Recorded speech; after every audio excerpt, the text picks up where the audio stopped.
Bullshit, bullshit. They feeding us this bullshit, bullshit. They feeding us bullshit. Why you feeding me this bullshit from Zachariah Sitchin? Worse than a Christian. Listen, you in the fifth dimension, missing. Word about a reptilian in. It came from a white boy, flying to my people like, it's a right boy. I'm here to kill a pseudoscience with a night boy. 65 million euro pyramids. Anunnaki claims you're a weirdo kid. Yet the people follow you like you're a hero kid. Looking for evidence, but I found zero, kid. I'm not a Hindu. I know what I've been through. You're reaching for chakras, but that's not us. Rise of the Kundalini. Sounds more like Houdini. Bullshit. They feeding us this bullshit. Bullshit. They feeding us this bullshit. Bullshit. What's good? It's your brother YK the Truth.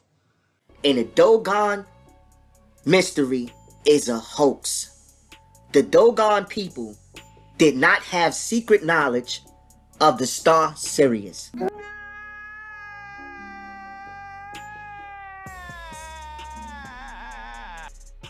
This is something that has been passed on in the community. Kwame? Sirius. In fact, in the early... Wasn't Sirius the star that the Dogon people were into, Kwame? Oh, please, don't get Space Boy started. He's not lecturing about space, it's the Dagon people. That's Dogon people.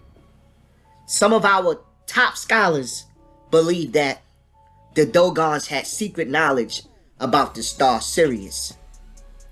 But is there any evidence that the Dogon knew of a star Sirius?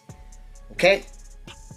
Now, scientists learn that the Dogon do not possess secret knowledge about the star Sirius and its companions, what some consider to be the best evidence for extraterrestrial beings coming from Sirius is therefore dealt a serious blow. Okay? So this is for my UFO people, my alien people, who always say Dogon this and Dogon that. And the Dogons did not know about Sirius. And most of the information, no, all of the information that you have about a Sirius come from white people. Robert Temple.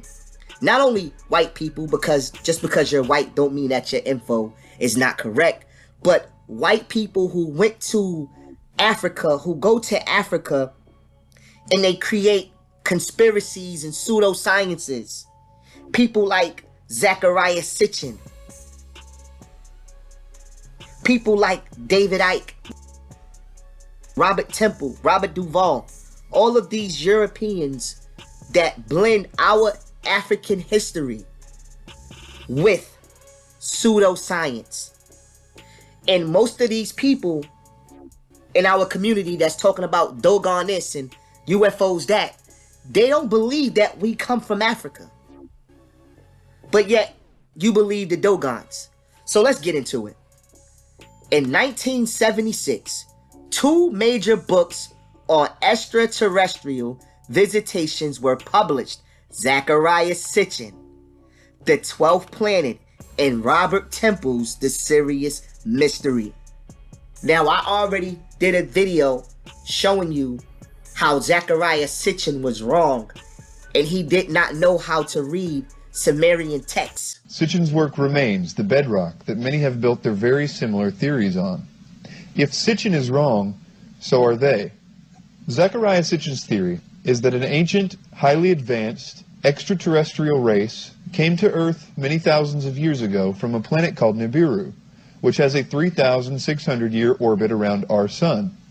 He claims that they used genetic engineering techniques to modify the genes of the inhabitants of prehistoric Earth, to create more intelligent workers for their various operations. He claims that this race traveled in flying craft around the Earth in those days, and that they explain many of the ancient mysteries mankind has been confounded by over the years. Sitchin bases his theory on his supposedly unparalleled ability to translate ancient languages. Yet some scholars claim Sitchin has such obvious errors in his translations that they doubt whether he knows any of the ancient languages he says he does, and have repeatedly asked him to produce any evidence that he has had formal training in ancient languages. All right? See, y'all get most of y'all information from Zechariah Sitchin. All right? Robert Temple, the serious mystery. Of the two, the latter became by far more famous and even attained the status of a semi-scientific work, as many were impressed with the scientific-looking train of logic of the book.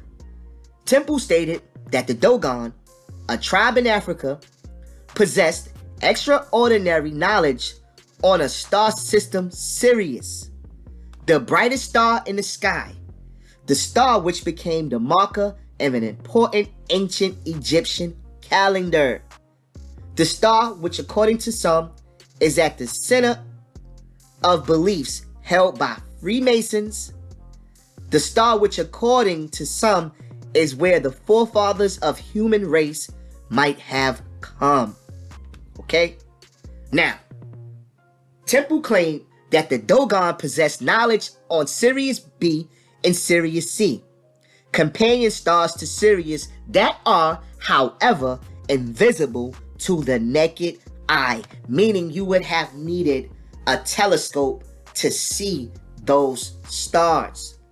So how did the Dogon know about their existence?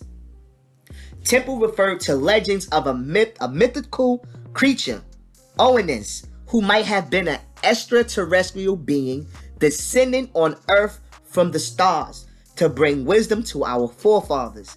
In 1998, Temple republished the book with the subtitle New Scientific Evidence of Alien Contact 5,000 Years Ago. So he deliberately took the name of this book and redid it so it can fit an alien agenda. He already had an alien audience. This is what these Europeans did. They went over there to Africa and they brought all of that pseudoscience back to the Western world and put their own twist and lies. This is all cap. Because if you think about it, Europeans have been going over there. So they would already have had knowledge of Sirius B. Because they had telescopes back then. Alright, now let's keep going. The book's glory came crashing down earlier this summer when Lynn Picknett and Clyde Prince published The Stargate Conspiracy. That book stated that Temple had been highly influenced in his thinking by his mentor, Arthur M. Young. In the mid-1960s, Young became a mentor to a young student named Robert Temple, who actually became, at the age of 21, the secretary of Young's foundation. I'm sure everyone in this room will know who Robert Temple is, the author of the classic 1976 book, The Sirius Mystery. In some ways, the book that really started it all. It was actually Arthur Young who inspired Robert Temple to write that book. It was Young who in the mid-1960s first brought Temple's attention to the central mystery, the mystery of the Dogon of Mali and their apparently advanced information about the star Sirius, and who encouraged him to write it. So we have Arthur Young to thank for The Sirius Mystery, which is a book that seemed to provide independent academic support for Alice Bailey's channeled teachings about the influence of beings from Sirius on the human past, on the ancient past. Young was a fervent believer in the Council of Nine, a group of channel entities that claim they are the 9 creators, gods of ancient Egypt. The 9 are part of the UFO and New Age, and many claim to be in contact with them. So, Robert Temple was already a pseudo. The 9 also claimed to be extraterrestrial beings from the star Sirius. However, by the time Temple had published the second edition of the Sirius Mystery in 1998, the whole question of the Dogon's apparently inexplicable knowledge of Sirius had been blown apart. Because everybody want to know, like, how can you prove this? No one had questioned Grual and Deterlin's finding until the early 1990s. And this is where the problem for the hypothesis began. In 1991, the anthropologist Walter Van Beek undertook fieldwork among the Dogon, hoping to find evidence for their knowledge of Sirius. As the early authors had indicated that around 15% of the adult males were initiated into the Sirius law.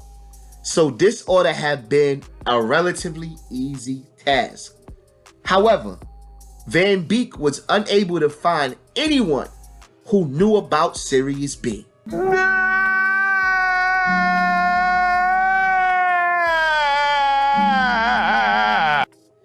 As ought to have been obvious from the outset. Gruel and Deterlin's reliance on a single informant, Ogle Tumele, severely compromises the validity of their data. But it gets worse. The Dogon themselves do not agree that Sigu Tolo is Sirius.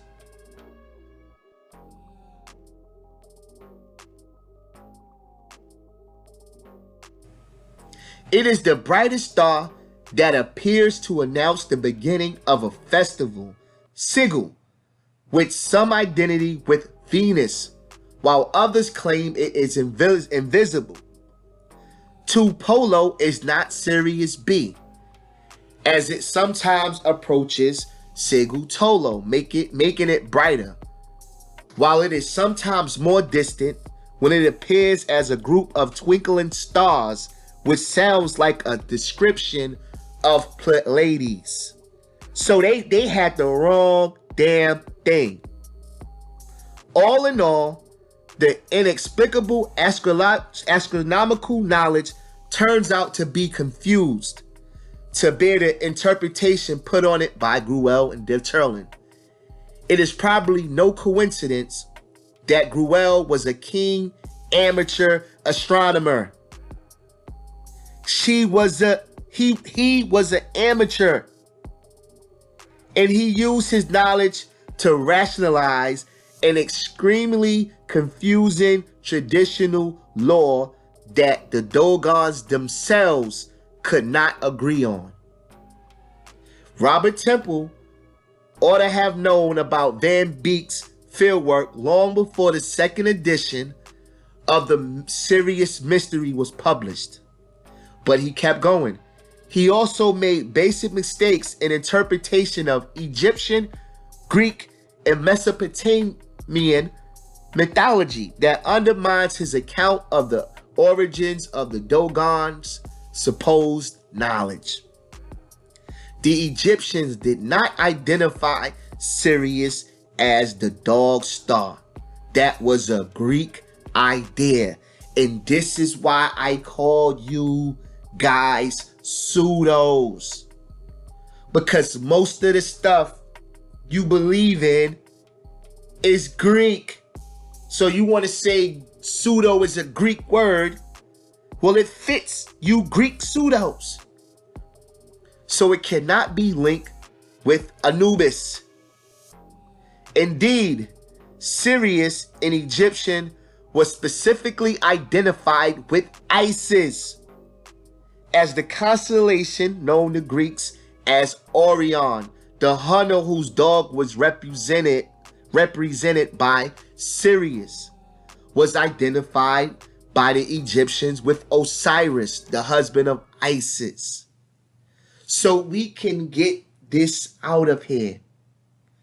The Dogons did not have secret knowledge of Sirius.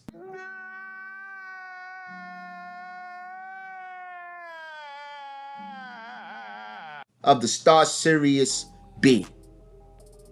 Okay? They do not agree that Sigutolo is Sirius.